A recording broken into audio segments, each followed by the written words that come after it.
Steelers fans, if you thought Ravens' week was already stressful, the Derrick Harmon news just turned it up. Days before heading into Baltimore, the Steelers rule out their rookie first-round defensive tackle with a knee injury. That's not just next man up talk material. That's a core building block taken off the board right when you need every big body you have. Harmon was drafted to be part of the long-term spine of this defense next to Cameron Hayward and Keanu Benton. Instead of anchoring the interior in a classic AFC North Street fight, he'll be watching in a hoodie from the sideline. The sting is sharper because of who's on the other side. You're not preparing for a soft, pass-happy offense. You're preparing for Derrick Henry and Lamar Jackson in the same backfield, behind a line that wants to lean on you for 4 quarters. Baltimore is completely fine living in 2nd and 6 and 3rd and 2, running the same concepts until your shoulders get heavy. Harmon is exactly the kind of player who helps you survive that. Hard to dislodge, powerful with his hands, able to reduce space in the A and B gaps and still push the pocket on passing downs. When that type of piece disappears a few days before kickoff, the whole plan in the trenches has to be adjusted. And this is layered on top of a roster already walking a tightrope. Kyle Duggar is out with a hand injury, taking away a physical presence and a versatile chess piece on the back end. Broderick Jones is stuck on injured reserve. Calvin Anderson is also unavailable. Other starters are nursing nagging injuries and simply trying to be functional by Sunday. In a normal week, Harmon's absence would feel big. In this week, with this opponent, it feels like one more heavy weight on a roster that's already carrying too much. On the field, the immediate impact is simple: more strain on Hayward and Benton. Hayward is still the heartbeat of this front, still capable of wrecking drives, but he's deep into his career. The more snaps you force him to play in a downhill slugfest, the more you risk losing that late-game explosiveness that has defined him for years. Benton is graduating out of the promising young guy phase. He now has to be a stabilizer, someone who not only flashes but consistently holds the point, fights double teams, and doesn't let the middle collapse when Baltimore commits to the run. If those two can't hold up, nothing else you draw up on the whiteboard really matters. Then there's the depth behind them. With Harmon out, guys like Yahya Black are no longer just rotational pieces, they're part of the solution. They'll see real snaps against heavy personnel, handle motion and misdirection, and be asked to hold up when the Ravens do what they love most: line up, fire off the ball, and dare you to stand there. For a young lineman, this is the kind of night that either proves you belong or shows you exactly how far you still have to go. The coaches have talked up the young defensive line all year. Now those words meet reality, snap after snap, against one of the most physical run games in football. Where Harmon's absence really shows up is in leverage situations: 3rd and short, red zone, and those late 4th quarter drives where everybody in the stadium knows what's coming. Harmon's power and pad level make it tough for offenses to wash him out. He doesn't have to get the tackle to change the play. Simply anchoring, eating a double team, and forcing Henry to hesitate or bounce is enough to let linebackers finish.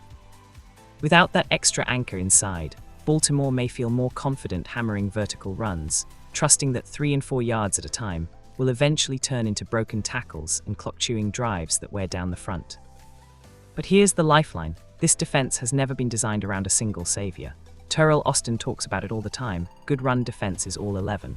It's TJ Watt and Alex Highsmith setting hard edges so nothing bounces for free. It's Patrick Queen reading fast, shooting gaps, and trusting that the big men in front of him will at least slow the ball down. It's corners and safeties tackling properly in space instead of throwing shoulders and hopping the runner falls. Against Baltimore, one busted fit can erase 10 perfect snaps. Harmon being out doesn't change the standard, it just shrinks the margin for error and forces everyone to tighten the screws a little more. So how do the Steelers overcome this in real football terms? First, by being ruthless with the rotation. They can't afford Hayward and Benton being gassed halfway through the 3rd quarter. Black and the rest of the depth pieces have to get real work early, even if it means dealing with a few uncomfortable snaps, so the veterans have energy left for red zone stands and final drives. Second, by leaning into movement up front. You don't have to just sit there and absorb double teams. Slants, stunts, and timely run blitzes can create penetration, confuse blocking schemes, and force both Henry and Jackson to slow their feet in the backfield. Make them think, make them restart, and you buy your linebackers and safeties time to arrive. Third, tackling and angles become non-negotiable. Without Harmon's extra mass inside, every missed tackle is more expensive. A whiff at the line of scrimmage doesn't just cost you a yard or two, it can flip the entire down and distance. What should be 2nd and 7 can easily become 2nd and 2 if one defender takes a bad angle or tries to deliver a highlight hit instead of a clean wrap.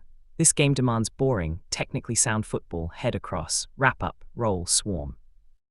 If the Steelers consistently turn potential chunk runs into 3-yard bruises, suddenly the Ravens have to work for everything, and face more real passing downs where Watt and Highsmith can hunt and change the game in one rush.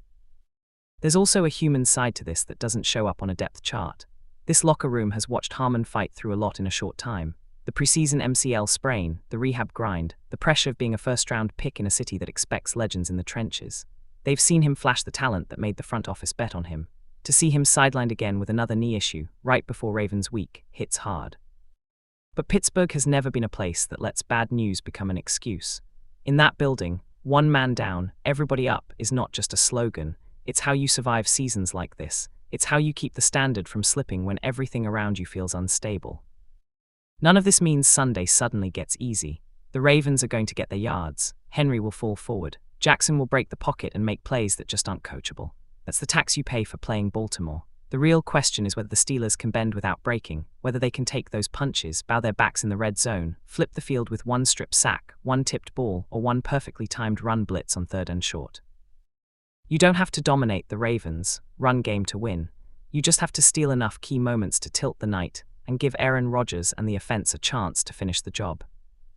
Big picture, it's fair to wonder about Harmon's durability. 2 knee issues in 1 year raise concerns for any young defensive lineman, especially one you invested first-round capital in to be part of your long-term identity.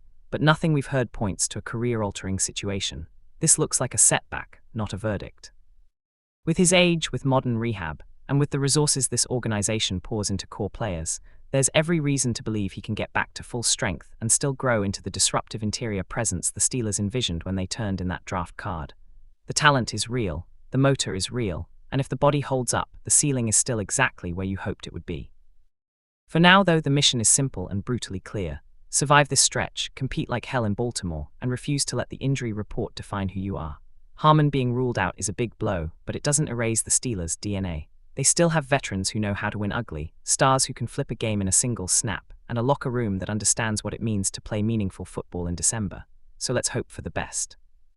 Let's hope the knee responds, the rehab goes smoothly, and Derrick Harmon is back sooner rather than later. Because if this team can fight through a Ravens war without him, and then eventually plug a healthy Harmon back into the middle of this defense, this painful stretch might be the first chapter of a comeback story we'll be proud to tell for a very long time.